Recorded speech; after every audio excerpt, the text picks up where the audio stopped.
So hello and welcome everyone. Start करेंगे आज 2 column cash book. Single column cash book हमने देख लिया था। सो बिना किसी बातों के जल्दी से स्टार्ट करते हैं 2 column cash book. 2 column cash book आपकी कैसे कैसे हो सकती है, सबसे पहले हम ये जानेंगे। 2 कॉलम कैश बुक या तो कैश एंड डिस्काउंट कॉलम हो सकता है। 2 कॉलम कैश बुक का मतलब पता है क्या है?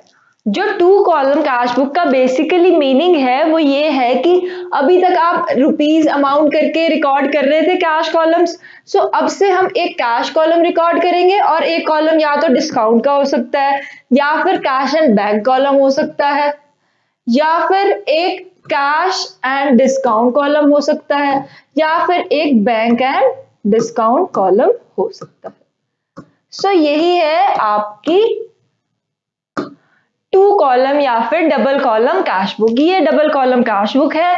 अभी तक हम सिंगल कॉलम कर रहे थे, एक कॉलम बनाते थे, अब से हम 2 कॉलम्स मेंटेन करेंगे। कैश बैंक का हो सकता है, या फिर कैश एंड डिस्काउंट का हो सकता है, या फिर वो बैंक एंड डिस्काउंट का हो सकता है। ठीक है। सो कैसे करना है? फॉर्मेट ये होता है। फॉर्मेट डबल कॉलम ऐसे बनेगा, इधर कैश आ जाएगा, इधर बैंक आ जाएगा। And same is copy to the credit side. Credit side में भी इधर कैश आ जाएगा, देन इधर बैंक आ जाएगा। और इट कैन बी यहाँ पर कैश और यहाँ पर डिस्काउंट अलाउड, और यहाँ पर कैश और यहाँ पर डिस्काउंट अलाउड, और यहाँ पर बैंक और यहाँ पर डिस्काउंट अलाउड, और यहाँ पर बैंक और यहाँ पर डिस्काउंट अलाउड। ये है आपका सिंपल सा double column cash book. Double column cash book में हमें यही करना है कि 2 कॉलम्स ऐड करने हैं, एक कैश और एक बैंक, और may be the others. So question start करने से पहले हमें एक बात जाननी है। बहुत ध्यान से समझेंगे, क्योंकि क्वेश्चन अगर एग्जाम में आता है तो कॉन्ट्रा एंट्री आपकी जरूर आती है। कॉन्ट्रा एंट्रीज आपके पास 2 ऐसी एंट्रीज हैं जिनको हम कॉन्ट्रा एंट्रीज बोलते हैं। Cash deposited into bank. So इसकी जर्नल एंट्री आप क्या बनाओगे मुझे बताओ? Bank account debit to cash, ये एंट्री बनाओगे। Then cash withdrawn from bank, bank से हमने कैश लिया, सो इसकी एंट्री क्या बनाओगे? Cash account debit to bank. यही जर्नल एंट्री इसकी बनेगी। सो अब आप देख रहे हो कि हम 2 कॉलम्स भी कैश के और बैंक के बना रहे हैं, एंट्रीज भी कैश बैंक की बन रही है, तो इस एंट्री में क्रॉस हो रहा है। कॉन्ट्रा एंट्री का मीनिंग है क्रॉस एंट्री। सो इस क्रॉस एंट्रीज को हम बोलते हैं कॉन्ट्रा एंट्रीज। और जब हम ये एंट्रीज पास करेंगे, सो इन एंट्रीज में हम इन फ्रंट ऑफ जर्नल फोलियो में हम सी इन ब्रैकेट मेंशन करेंगे, क्योंकि वही कॉलम्स है और उन्हीं अकाउंट्स की यहाँ पर उन्हीं दोनों अकाउंट्स की ट्रांजैक्शन में जब बात की जाएगी, सो ऐसे कॉन्ट्रा एंट्रीज हम पास करेंगे। अभी हम क्वेश्चन में करते हैं कॉन्ट्रा एंट्रीज और क्लियर हो जाएगा। सो जल्दी से क्वेश्चन पे आते हैं, क्वेश्चन स्टार्ट करते हैं। बहुत अब स्लोली अब काम करेंगे, क्वेश्चन करेंगे बहुत आराम से। सो क्वेश्चन स्टार्ट करना है। सबसे पहले क्या है? कैश बैलेंस और bank balance. So cash balance और बैंक बैलेंस कैसे लिखोगे? टू बैलेंस ब्रॉट डाउन करके यहां पर लिख देंगे हम 5000, एंड देन बैंक के कॉलम में हम लिख देंगे कितना? 17,500। ये इजी सा काम था, ये हमने कर दिया जून 1 को। अब एक एक ट्रांजैक्शन ध्यान से सुनना। नेक्स्ट ट्रांजैक्शन क्या हुई? जून 5 को कैश रिसीव हुआ from sale of shares. Shares क्या होती है? सेल ऑफ शेयर्स क्या होती है? हमारी इन्वेस्टमेंट होती है। सो हमें ध्यान वही देना है कि अगर कैश इज कमिंग इन और bank balance is coming in, so उसको क्या करेंगे? हम डेबिट कर देंगे। और if cash is going out और bank balance is going out, तो उसको हम क्या कर देंगे? क्रेडिट। रूल हमें यही फॉलो करना है। क्या रूल फॉलो करना है? If cash and bank balance are coming in then debit them, and if cash and bank balance are going out then credit them. ये हमें रूल फॉलो करके चलना है। इजी सा रूल है, बहुत ध्यान से अब हम क्वेश्चंस करेंगे। सो नेक्स्ट ट्रांजैक्शन पढ़ो, क्या है? Cash received from sale of shares. हमने अपने शेयर सेल कर दिए, बट हमें क्या समझ आया कि हमें कैश रिसीव हुआ? मेन बात हमें ये समझ आ गई, जून 5 को हमें कैश रिसीव हुआ है 5000। रीजन क्या है उसका? इन्वेस्टमेंट इन शेयर्स हमने करी थी, अब उसका कैश हमें रिसीव हो गया। देन अब ये इंपॉर्टेंट बात है, ये वाली ट्रांजैक्शन इंपॉर्टेंट है, ध्यान से सुनेंगे। Cheque received as advance against sale paid into bank. अब जहां भी चेक आएगा ना, चेक का मतलब है बैंक से पेमेंट करी, बैंक से पेमेंट करने का यही मीनिंग है कि ये एडवांस जो हमने बैंक से पे किया है इसको हम बैंक कॉलम में एंटर करेंगे। इजी सा है। क्या करना है, हमें रीजन बताना है जून 6 को। अमाउंट एंटर करो सबसे पहले। 50,000 अमाउंट कहां एंटर करो? कैश कॉलम में नहीं, बैंक कॉलम में 50,000 रुपीज एंटर कर दो। रीजन बताओ क्या है? Being cheque received as advance, advance में हमें मिला है, सो यहां पर हम एडवांस डालकर 50,000 डाल देंगे। देन नेक्स्ट एंट्री पढ़ो।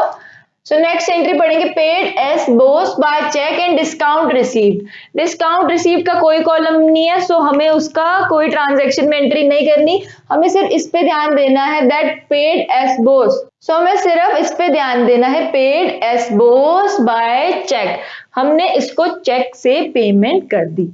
सो कौन सी डेट को हमने इसको पेमेंट करी है? जून 7 को हमने एस बोस को पेमेंट करी है 12,500। इस अमाउंट को कहां पर एंटर करो? बैंक के कॉलम के नीचे इसको एंटर करेंगे और रीजन बताएंगे अकाउंट को, that reason is as both. हमने पेमेंट करी, कैश इज गोइंग आउट और bank balance is going out, so that's why we are crediting the bank balance. So ये आपका आ गया बैंक बैलेंस, ठीक है। देन नेक्स्ट समझेंगे हम क्या आता है हमारे पास, पेड वेजेस इन कैश। जून 9 को हमने वेजेस पे करे, कैश से पे करे 3,000, यहां पर लिख देंगे। नेक्स्ट ट्रांजैक्शन क्या है? जून 9 पर है पेड वेजेस इन कैश, पे करे हैं हमने कैश। बेसिक सी बात इसमें यह है कि cash is going out of the business, so June 9 enter करेंगे, यहां पर बाय वेजेस ट्रांजैक्ट करेंगे, then 3,000 in front of cash में, कैश कॉलम में एंटर कर देंगे क्योंकि क्लियरली बताया है paid wages in cash. Then ध्यान से सुनेंगे, received a cheque from A Mukherjee and sent to bank. हमने चेक आया और हमने वो बैंक में डिपॉजिट करा दिया। सो हमें बेसिकली हमारा बैंक बैलेंस इंक्रीज हुआ। सो जून 20 को हमारा बैंक बैलेंस जो है इंक्रीज हो गया 6,000 से। रीजन क्या था? By two A Mukherjee. Done with this? Is this clear to all? So let's come to the next transaction. सबसे इंपॉर्टेंट ट्रांजैक्शन है इस क्वेश्चन की, और कॉन्ट्रा एंट्री समझने के लिए हमें सबसे ज्यादा ध्यान अभी देना चाहिए। जून 21 को हमने बैंक से मनी ड्रॉ करी। बैंक से हमने जब मनी ड्रॉ करी, सो कैश जो है हमारा, कैश जो है वो डेबिट हो गया, कैश इज कमिंग इन। सो यहां पर हम डालेंगे जून 21 एंड कितना अमाउंट है? ड्रॉन फ्रॉम बैंक 5,000, यहां पर लिख देंगे हम कैश कॉलम के नीचे। देन यहां पर रीजन क्या दोगे? टू बैंक, टू बैंक यहां पर हम रीजन देंगे और सबसे इंपॉर्टेंट कॉन्ट्रा एंट्री यहां पर मेंशन कर देंगे कि that this is a Contra entry. अभी एंट्री खत्म नहीं हुई है, अभी और भी इसमें काम बाकी है। जून 21 नोट डाउन करेंगे this side and we will write that by cash कितना अमाउंट हो गया? 5,000 बैंक बैलेंस से हमारा जो है डिक्रीज हो गया। ये आपकी कॉन्ट्रा एंट्री थी, इंपॉर्टेंट एंट्री थी, इसे ध्यान से कीजिएगा। और यहां पर भी हम कॉन्ट्रा एंट्री मेंशन कर देंगे। नेक्स्ट पढ़ेंगे, paid office salaries in cash. Salary हमने पे करी, जून 29 को हम सैलरी पे कर रहे हैं विद अमाउंट 4000 बाय कैश करी है, सो 4000 यहाँ पर मेंशन कर देंगे। अब अगेन इंपॉर्टेंट एंट्री आती है, ध्यान से सुनेंगे। Sold goods in cash, goods हमने सेल किए प्लस सीजीएसटी और एसजीएसटी आ गया। इंपॉर्टेंट है, सीजीएसटी और एसजीएसटी की वीडियोस अगर आपने देखी है तो आपको बहुत इजीली समझ आ जाएगा। सो गुड्स हमने कितने के सेल करे, 8000 के गुड्स हमने सेल करे, सीजीएसटी लगेगा और एसजीएसटी आपका यहाँ पर लगने वाला है कितना परसेंट, 66% जो है हमें सीजीएसटी और एसजीएसटी यहाँ पर लगाना है। 66% कितना निकल कर आएगा, 480 एंड 480 एसजीएसटी निकल कर आएगा। अब सेल्स पर कौन सा जीएसटी लगता है, इनपुट और आउटपुट, आउटपुट जीएसटी लगता है हमारा सेल्स पर। हमने जीएसटी वाले लेक्चर में बहुत ध्यान से समझा था कि आउटपुट जीएसटी क्या है और आउटपुट जीएसटी क्यों लगता है, ठीक है। तो अब क्या करना है, एंट्री हमें समझ आ गई, सेल्स हमने करी है, कैश हमें रिसीव हुआ होगा या फिर हाँ बैंक रिसीव, सेल्स हमने करी है तो बैंक से मनी हमें पे करी है उन्होंने। सो सेल्स का मतलब है क्या हुआ, बैंक बैलेंस हमारा इंक्रीज हुआ। बैंक बैलेंस इंक्रीज होने का मतलब है जून 30 को सबसे पहले एंटर करेंगे टू सेल्स, कितने अमाउंट की सेल्स हुई हमारी, 8000 की सेल्स हो गई। देन जून 20 को ही हम क्या करेंगे, to output GST and again to output GST, कितने अमाउंट से, 480 से, 480 से हम बैंक बैलेंस इंक्रीज कर देंगे। देन नेक्स्ट इंपॉर्टेंट ट्रांजैक्शन है आपकी paid rent by cheque. Rent आपने पे किया चेक से बट साथ में जीएसटी भी लग गया। अब पेमेंट की या फिर परचेज की, इनपुट पेमेंट या फिर परचेज पर मुझे बता दीजिए कौन सा जीएसटी लगता है, इनपुट जीएसटी हमारा लगता है।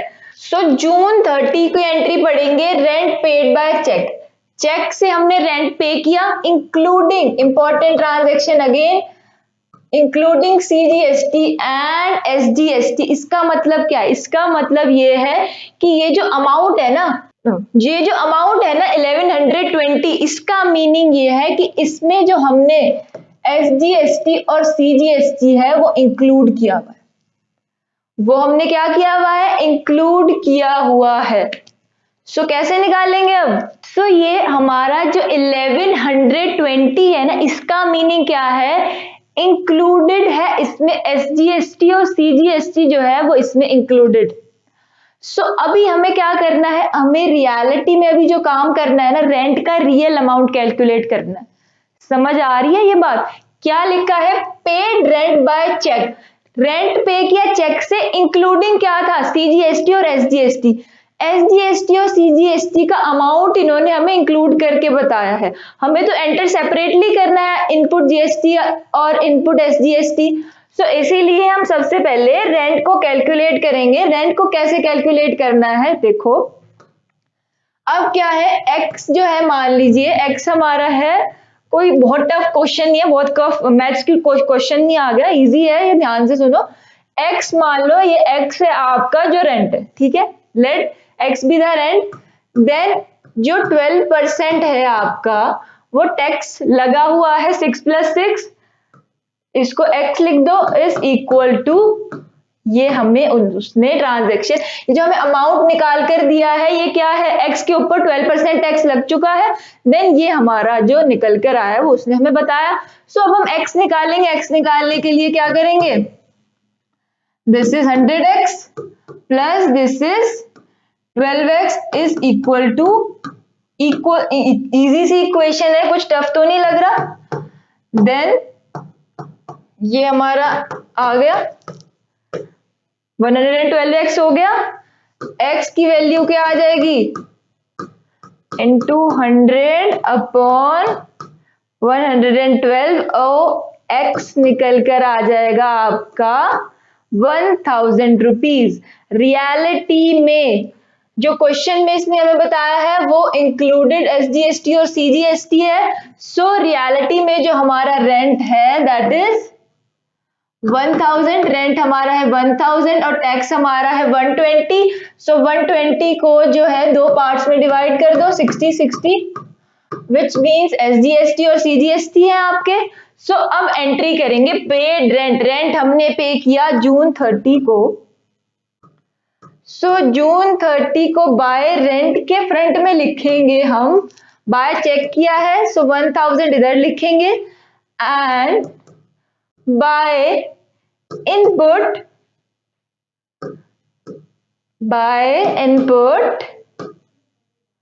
SGST एंड CGST कितने अमाउंट से 60 से यहां पर हम ये एंटर कर देंगे। Then again comes the important transaction paid into bank. Bank में हमने पे किया। सो बैंक में पे करने का क्या मतलब है, कॉन्ट्रा एंट्री आ गई आपके पास। बैंक में पे किया कितना अमाउंट 7500 से बैंक अकाउंट इंक्रीज हो गया, ये हमें पता चल गया। कॉन्ट्रा एंट्री है ये हमें पता चल गया। देन अमाउंट कितना है जून 30, डेट कितनी है जून 30। देन क्या लिखोगे यहां पर, रीजन क्या है जिसकी वजह से बैंक अकाउंट इंक्रीज हो रहा है, रीजन है टू कैश अकाउंट। यहां पर एंट्री अभी खत्म नहीं होती, एंट्री खत्म होने वाली है एक और ट्रांजैक्शन के बाद। क्या करनी है वो, by bank again the Contra entry with amount 7500 from cash account। ये था हमारा 2 कॉलम का क्वेश्चन। अब सम करेंगे, जल्दी से सम करेंगे। अब सम देखेंगे कौन सी साइड का सम आपको लग रहा है कि कौन सी साइड पर सम ज्यादा है। 15,000 इधर है और इधर है हमारा 7,000 एंड 7,000, 14,000 1500 हमारा इधर है। सो 15,000 यहां पर लिखेंगे और यही 15,000 यहां पर नोट डाउन कर देंगे और बाय बैलेंस कैरी डाउन में क्या लिखेंगे 500। अब बैंक अकाउंट का सम करेंगे।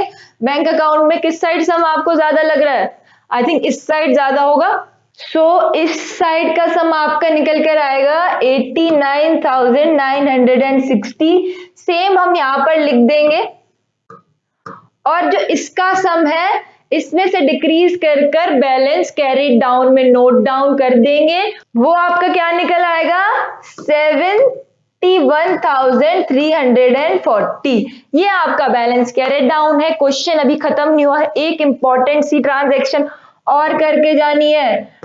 To balance brought down, carry down इधर है तो ब्रॉड डाउन इस साइड पर आएगा। 500 on the cash side and 71,340 on the credit on the bank side. This is all about your 2 column cash book। बहुत easy है, इतना भी कुछ टफ नहीं है, बस कुछ ध्यान से कुछ पॉइंट्स को समझना है और कॉन्ट्रा एंट्रीज पर मोर कंसंट्रेशन के साथ समझना है। That's all for today. Important सी बात यह है कि आपको लर्न करो का ऐप डाउनलोड करना है, लिंक डिस्क्रिप्शन में है एंड टेलीग्राम पर आप ग्रुप ज्वाइन कर सकते हैं जिसका लिंक भी डिस्क्रिप्शन में है। So that's all for today.